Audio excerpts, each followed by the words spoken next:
Magandang tanghali mga kabay. So meron pa akong estimate dito mga kabay. 393.70 pa rin mga kabay, liter D. Ayan, kasamahan pa rin to kanina mga kabay sa dito 5811. So ito mga kabay, gumagana.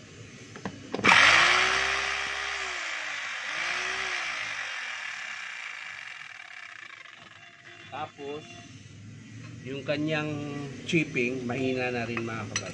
Ayan. Kapitan natin.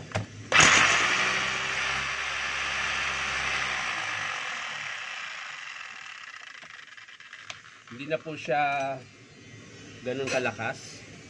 Tapos yung pinaka-lock niya mga kabay, yung nandito, meron pa tong lock dito para siyang malaking nut para magsara.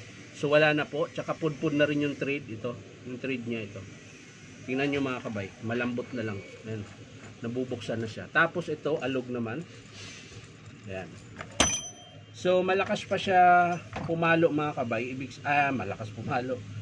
Malakas pa yung andar niya, maganda pa yung andar niya mga kabay, wala pa siyang siklab. Ayan. Papaandarin ko ulit.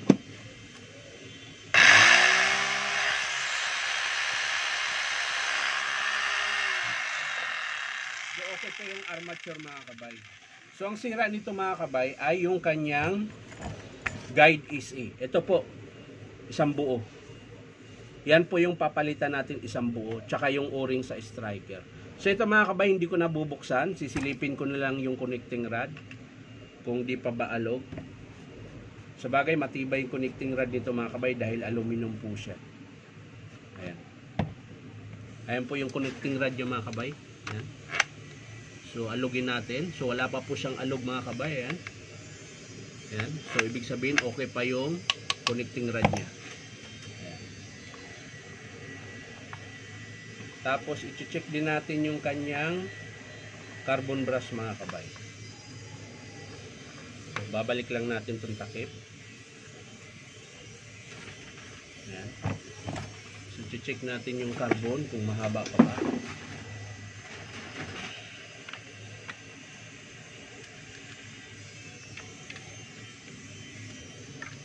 So ayan mga kabay, yung carbon niya maiksi na po.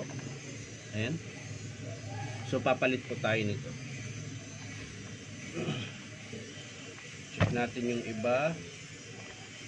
Ito yung rubber niya, papalit na rin tayo. Ayan, punit na po. Ayan. So yan lang pong papalitan natin mga kabay. Guide is A. Ito, isang buo. Ayan. Guide is A. Tsaka yung rubber. Meron pa tong rubber mga kabay dito para pag hinawakan nyo, hindi gaano masakit sa kamay. Ayan. Yung vibrate niya parang ina-absorb nung guma rito. Basta pag binili ito mga kabay, yung guide easy ang tawag nito, kasama na po yung rubber, yung lock. Yan, yun po yung magkakasama. So hindi ko na bubuksan mga kabay dahil okay naman yung connecting rod niya. So yung o-ring ito, pag pinalitan mo naman mga kabay, buo yun, bago na rin.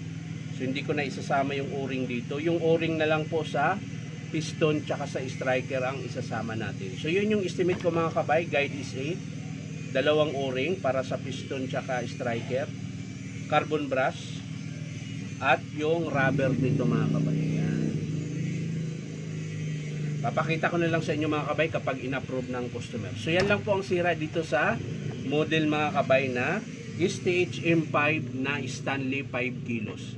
So yan lang mga kabay, maraming salamat sa panonood at palike and share na rin po. At syempre po, baka pwedeng subscribe nyo po ito aking YouTube account na Inom Tabay. So maraming salamat mga kabay. Bye bye.